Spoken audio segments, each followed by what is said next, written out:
너희가 듣는 바를 듣고자 하였으되 듣지 못하였느니라. 아멘.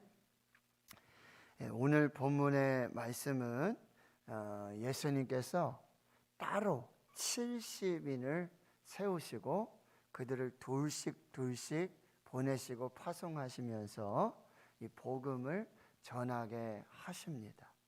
그리고 그 복음을 전하는 자들에게 몇 가지 지침을 내려주시고요. 그리고 이 전도자의 권위, 복음을 전하는 자들의 권위는 어떤 사람의 행색이나 어떤 그의 말들에 있는 것이 아니라 오직 보내신 자의 권위에 있다라고 하는 것. 하나님이 보내셨고 예수님이 보내셨다라고 하는. 그리고는 70인이 기뻐하며 돌아와 이 전도와 선교의 보고를 하게 되어집니다. 그리고 그 보고를 받으시고 예수님께서 오늘 21절에 보시면은 성령으로 기뻐하시며 또 감사하시고 축복하시는 내용, 그것이 오늘 본문의 내용이 되겠습니다. 먼저 여러분 10장 1절에 보시면은 예수님께서 따로 70인을 세우십니다.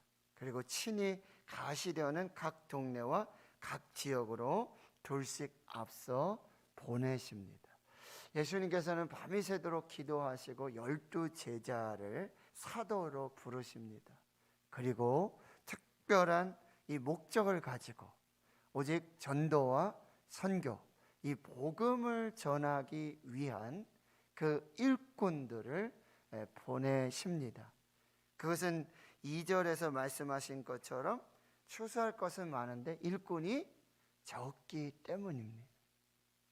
추수할 것은 많은데 일꾼이 적습니다. 지금 세워진 일꾼으로도 적습니다. 그리고 복음을 전해서 다시 일꾼으로 세우시고자 지금 70인의 전도대 복음 전하는 자를 따로 하나님이 구별하여 세우시고 그들을 파송하시고 보내시는 장면입니다. 여러분, 예수님께서 우리에게 주신 사명 중에, 우리를 부르신 목적 중에 가장 크고 가장 귀하고 가장 긴급한 것, 그것은 복음을 전하는 일입니다. 우리가 받은 복음, 우리가 믿은 그 복음을 또 다른 복음을 받지 못하고 복음을 듣지 못한 자들에게 전하도록 저와 여러분을 불러주셨고 이게 교회를 세우신 목적이다. 이 부분들을 우리는 분명히 깨달아 알아야 한다는 거죠.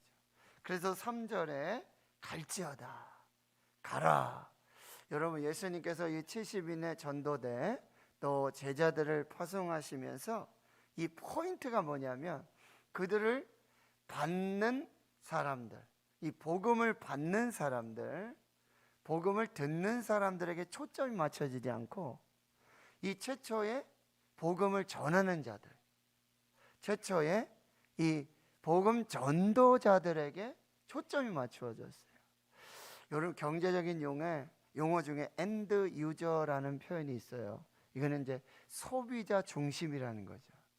그래서 모든 마케팅의 어떤 상업의 광고의 기업의 어떤 모든 것이 항상 소비자 중심이에요. 최종 소비자. 그 사람이 좋아하는 게 뭔지, 성향이 뭔지, 트렌드가 뭔지, 문화가 뭔지, 그들의 필요가 뭔지, 욕구가 뭔지. 그래서 항상 이 최종 소비자들을 항상 염두에 두고 이렇게 상품을 만든다든지 광고를 한다든지 영업을 한다든지 마케팅을 한다든지. 그런데 예수님께서 이 70인의 전도자들, 복음 전하는 자들을 파송하시면서 보내시면서 이 핵심은 그 복음을 듣고 복음을 받는 자들, 최종적인 이 복음 받는 자들에게 초점이 아니라 최초의 이 복음을 전하는 자들이 어떠해야 되는지, 이게 좀 다릅니다. 그러면서 이렇게 말씀하십니다. 3절에 내가 너희를 보냄이 이 어린 양을 이리 가운데 보낸 것 같도다. 그러니까 마태복음의 말씀에 뭐라고요? 뱀같이 지혜롭고 그리고 비둘기같이 순결해야 한다. 복음을 받는 자들이 아니라 복음을 전하는 자들이. 그 다음에 주신 말씀은요, 4절에 전대나 배낭이나 신발을 가지지 말며 길에서 아무에게도 무난하지 말며. 이 말씀은요, 무조건 가난해야 된다, 아무것도 가지고 가지 말아야 된다, 어떤 물질의 자유함 이런 것을 의미하는 것이 아니라 전대나 배낭 신발을 가지고 가고 길에서 누구를 만나서 이렇게 시간을 허비하면서 그것이 중심이 돼서는 안 된다라는 얘기예요. 오직 복음 전도에만 집중해야 된다. 이 복음을 전하는 것이 아주 긴급하고 시급하다는 말씀이에요. 그러니까 뭐 배낭 챙기고 전대 챙기고 신발 챙기는 것처럼 이렇게 단순한 여행의 의미를 넘어서야 되고, 어디 가서 지금 어디 가서 이러쿵 저러쿵 지체하고 시간을 허비하고 그럴 시간이 없다라는 말씀이에요. 신속하고 긴급하게, 그리고 오직 이 복음을 전하는 것만을 목적으로 이것저것 챙기고 그런 것이 아니라 지금 그렇게 복음을 전해야 된다.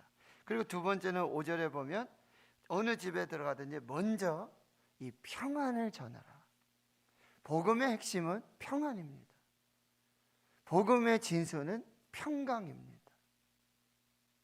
평안이 없는 곳에, 평강이 없는 곳에 바로 이 평강의 복음을 전하는 거죠.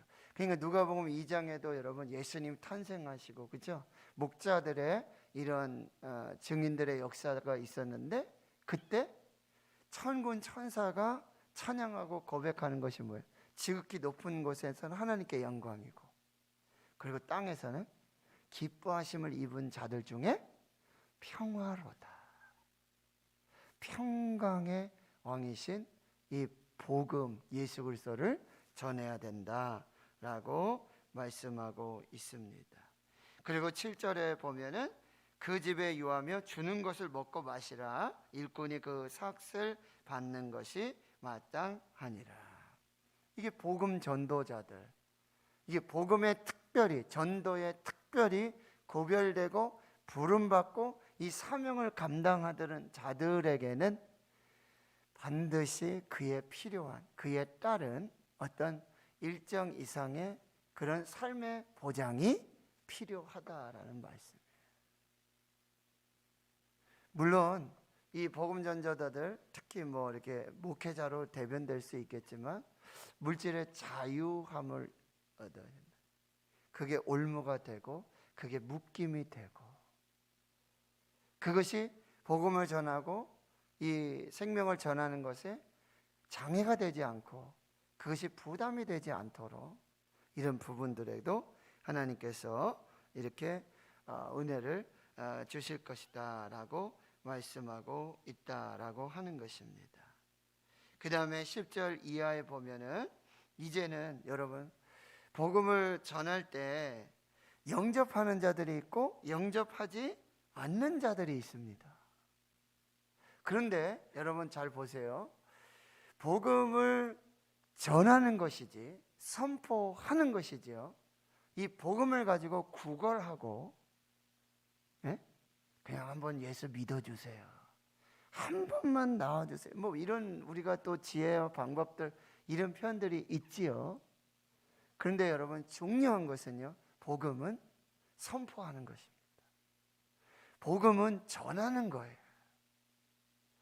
말씀드렸지만 이 복음을 받고 듣고 영접하고 믿고 하는 것은요, 이 책임이 복음 전하는 자에게 있지 않고, 이 복음을 받지 않고 복음을 듣지 않고 복음을 믿지 않는 자들에게 있다라고 하는 거예요. 여기에 복음을 받고 복음을 믿고 복음을 받아들이는 것, 이거에 따라서 여러분 영생과 영벌이 구별된다는 거예요. 근데 나는 전하는 자들의 입장에서는 복음을 전하는 것이고 복음을 선포하는 것이에요. 그 책임은 오롯이 이 복음을 받는 자들에게 있다는 거예요. 복음을 받느냐 받지 않느냐, 믿느냐 믿지 않느냐, 이것에 있다라고 하는. 그러니까 우리는 반드시 어떻게 해요? 복음을 전해야 된다. 복음을 선포해야 된다. 그래서 칼바르트 목사님은 이 복음, 계시를 세 가지로 구별하세요. 뭐요? 이제 계시된 말씀, 즉 말씀이 육신이 되어 우리 가운데 거하시는 예수 그리스도. 그리고 두 번째는요, 기록된 계시, 성경 말씀. 그 다음에 세 번째는 선포되는 계시, 즉 설교를 말하고 있어요. 설교를 그래서 캐리그마라고 합니다. 선포입니다. 복음은 선포하는 것입니다. 말씀을 선포하는 것입니다. 그것이 하나님의 계시고 하나님의 뜻이고 하나님의 말씀이라고 한다는 것. 그런데 여러분 보세요. 그렇게 하면 영접하지 않는 자들이 있다라고 하는 거죠. 그러니까 이 복음을 전하고도 복음에 대한 배척을 두려워하지 말라.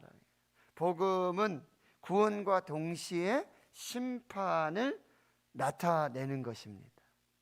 받는 자들에게, 믿는 자들에게는 구원이에요. 생명이고 영생입니다. 그러나 이 복음을 받지 않고 믿지 않고 듣지 않는 자들, 그들은 영원한 심판과 영원한 멸망을 받게 된다라고 하는 거죠. 그러면서 이렇게 말하죠. 12절부터 소돔, 또 화이슬전저 고라시나, 화이슬전저 베세다야. 그리고 여러분 15절에 보면 가버나움, 여기도 이 특별히 예수님께서 아주 복음을 전하셨던 고라신, 베세다, 가버나움. 여러분 이 사람들이 그렇게 예수님께서 권능을 해가시고 말씀을 전하시고 복음을 전하시고 치유와 기적과 여러 가지 능력을 행하셨는데도 이곳에서 예수님을 배척하는 거죠. 예수님을 부인하게 된다는 거예요. 결국 무엇입니까? 그들의 열매로 그들이 어떠한지를 알게 되는 것입니다. 그들의 열매로 그들의 나무가 무엇인지를 알게 된다라고 하는 것입니다.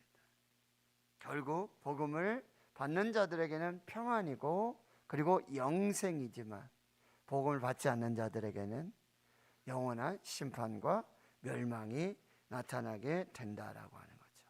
그래서 결국 여러분 16절에 보면 너희 말을 듣는 자는 곧 내 말을 듣는 것이다. 참 기가 막힌 말씀이에요. 자, 너희 말을 듣는 자들, 70인의 전도되잖아요. 제자들이잖아요. 예수님이 아니시잖아요. 그런데 너희 말을 듣는 자들, 이 복음을 위해서, 이 구원을 위해서, 이 전도 선교를 위해서 특별히 구별되어서 세워져서 파송된 그들이 전하는 말씀은 그들을 보낸 분의 권위가 된다는 거죠. 예수님이 보내셨으니까 예수님의 권위로 드러나게 된다는 거예요. 그들의 지금 행색이 어떻죠? 전대도 없고 배낭도 없고, 그렇죠? 두보로또 갖지 말고 신발도 갖지 말고, 예? 마태복음의 말씀에 다 그들이 어떤 행색이 초라하지요. 볼품 없어요. 그게 중요한 것이 아니라 그들을 보낸 사람이 누구냐, 그들을 파송한 사람이 누구냐, 바로 예수님이시고, 예수님을 파송하신 분은 누구예요? 하나님이시라고 한다는 거죠. 그러니까 여러분, 저분은 뭐 말이 어눌하고 뭐 문법에도 맞지 않고 조금 뭐 이상한 이런 전도자의 행색일 수도 있어요. 거지 같기도 하고 때로는. 그래서 여러분 CCC라든지 이런 대학생 선교에서 여름이 되고 하면 꼭 거지 전도라는 게 있어요. 그렇죠? 예수님처럼, 예수님이 그렇게 파송한 것처럼 차비도 없이, 예? 아무것도 없이 그저 복음 전하기 위해서. 근데 그런 놀라운 훈련들을 통해서 저도 이렇게 선교를 가보면 그렇게 두씩 이렇게 훈련시켜서 내보내고, 저도 직접 선교를 하다 보면 정말 아무것도 가지지 않고 일부러 이런 훈련들을 하게 되는데, 여러분, 내 행색이, 내 말이 이게 중요한 거 아니라 나를 보내신 분이 바로 예수님이시고, 예수님을 파송하신 분이 하나님이시고, 그러기에 내가 전하는 말은 바로 예수님의 권위와 하나님의 권위로 전하는 것이다 라고 하는 것.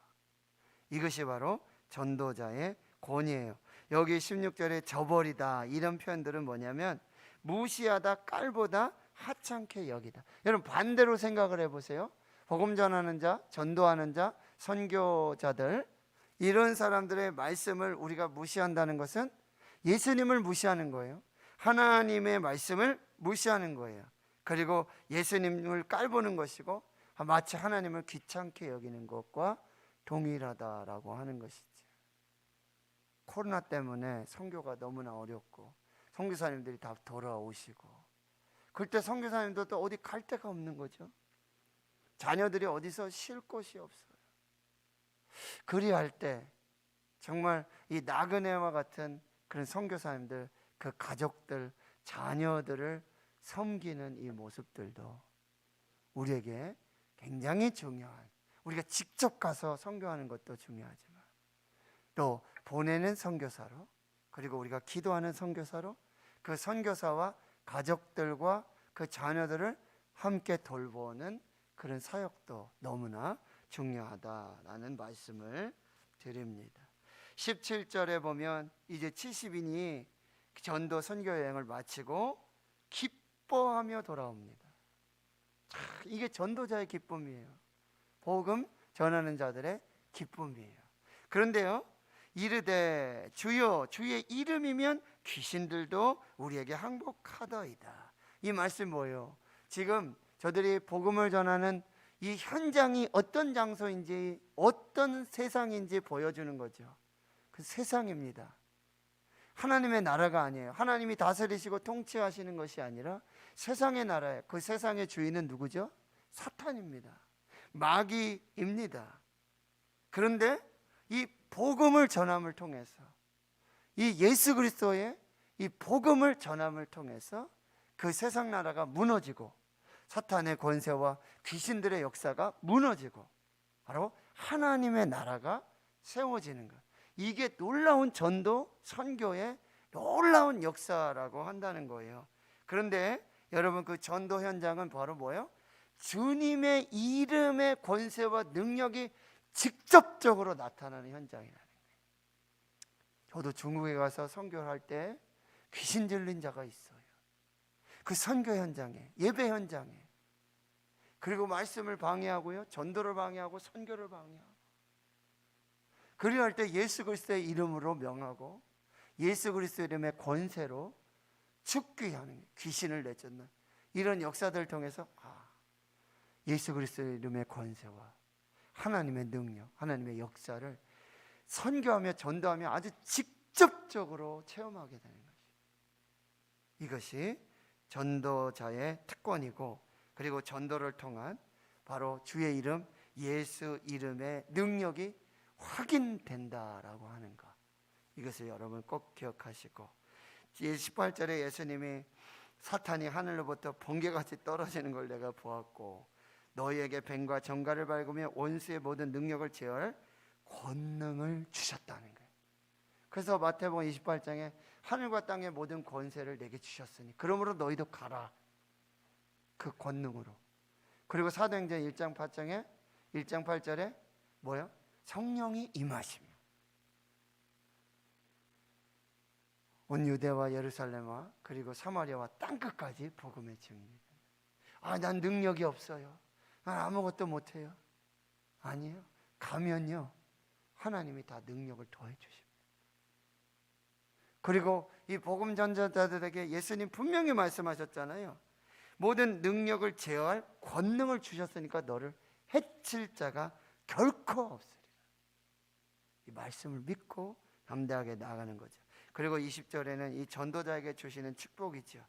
귀신들이 너에게 항복하는 것으로 기뻐하지 말고 너의 이름이 하늘에 기록된 것으로 기뻐하라. 여러분, 복음을 전하는 자들, 선교하는 자들, 전도자들에게 하나님 주신 축복이 뭐예요? 우리의 이름을 하늘의 생명책에 기록해 주시고 거기에 하늘의 그 놀라운 그 책에 우리의 이름을 기록해 주신다라고 하는 거예요. 이걸 꼭 기억하시고 우리가 이 전도, 선교, 복음을 전하는 것을, 그리고는 21절에 22절, 23절, 24절까지 예수님께서 성령으로 기뻐하십니다. 성령으로 기뻐하십니다. 그러니까 이 파송을 받은 주의 제자들이, 주의 종들이, 전도자들이 복음을 전하고 귀신 사탄의 권세가 무너지고 하나님의 나라가 세워지고 하나님의 영광이 막 드러나는 이 모습들을 예수님이 너무너무 기뻐하신다. 성령으로 기뻐하신다라고 하는 거예요. 그리고 그 전도자들, 복음 전하는 자들을 지금 축복하고 계시잖아요. 누구에게요? 천지의 주제이신 아버지 하나님 이들을 복 주십시오. 이 전도자들, 이 복음 전하는 자들 축복해 주십시오. 복음을 전하는 교회, 전도하는 교회, 선교하는 교회를 축복해 주십시오. 그렇게 기뻐하고요. 그런데 여러분, 이 하나님의 정하신 이 구원의 신비는 기가 막히게 나타나요. 뭐요? 이것을 지혜롭고 슬기에 있는 자들에게 하나님이 다 감추어 두십니다. 다 숨겨 두시고 오히려 어린 아이들과 같다. 겸손하고 순수하고 순종하는 그 어린 아이와 같은 그 믿음과 그 신앙을 가진 자들에게는 이 놀라운 하나님의 구원의 역사들, 하나님 주시는 이 축복의 역사들을 더해 주신다라고 말씀하고 있습니다. 그래서 고린도전서 1장 27절에 보면 하나님께서 세상에 미련한 것들을 택하사 오히려 지혜로운 자들을 부끄럽게 하시고, 여러분, 하나님이 약한 것들을 택하사 오히려 강한 자들 부끄럽게 하시고, 천한 자들, 멸시받는 자들, 없는 자들을 택해서 그들에게 하나님의 영광을 나타나게 하신다는, 이게 하나님의 공이고요, 하나님의 놀라우신 은혜라고 한다는 것입니다. 오늘 긴 본문의 이야기였지만 여러분, 하나님께서 가장 기뻐하시고 예수님께서 가장 기뻐하시고 감사하시고 축복하시는 것, 그것은 바로 복음을 전하는 것, 전도하는 것이고 선교하는 것이고, 우리의 부르심 중에 최고의 부르심과 사명은 바로 이 복음을 전하는 것에 있다라고 하는 거예요. 오늘도 어떤지, 때를 얻든지 못 얻든지, 듣든지 많이 듣든지 우리를 불러주시고 우리를 세워주신 그 부르심과 사명에 순종하고 충성할 때에 우리의 이름이요, 우리 교회의 이름이 하늘에 기록되어지고요, 그리고 예수님께서 성령으로 기뻐하시고 감사하시고 만복으로 복 주시는 그런 역사들이 나타나게 된다는 것, 우리가 믿음으로 잘 받고요, 하나님의 은혜 속에서 이 귀한, 정말 하나님과 예수님께 기쁨을 드리고 감사를 드리며 복받는 이 놀라운 역사의 주인공들이 우리 모두가 되길, 우리 교회가 되길, 이 사명을 여러분 끝까지 감당할 수 있기를 주의 이름으로 축원합니다. 하나님 감사합니다. 오늘 또 하나님 주시는 말씀으로 우리 심령에 새겨주시고 또 우리 귀에 성령으로 들려주시니 감사합니다. 하나님, 우리를 부르실 때에 전도자로, 복음 전하는 자로, 아버지 이 귀한 사명의 부르심이 있음을 저희들 온전히 깨닫고 믿고 또 순종하게 해 주시옵시고, 그리하여 하나님께서 기뻐하시고 하나님 감사하시고 하나님 만복을 주시는 이 전도하는 교회, 전도하는 성도들, 선교하는 교회, 선교하는 성도들이 되도록 은혜 베풀어 주시옵소서. 이제는 우리 구주 예수 그리스도의 은혜와 하나님 아버지의 무한하신 사랑하심과 성령의 내주 교통 충만하심이 이제로부터 영원토록 함께 하시옵기를 간절히 축원하옵나이다.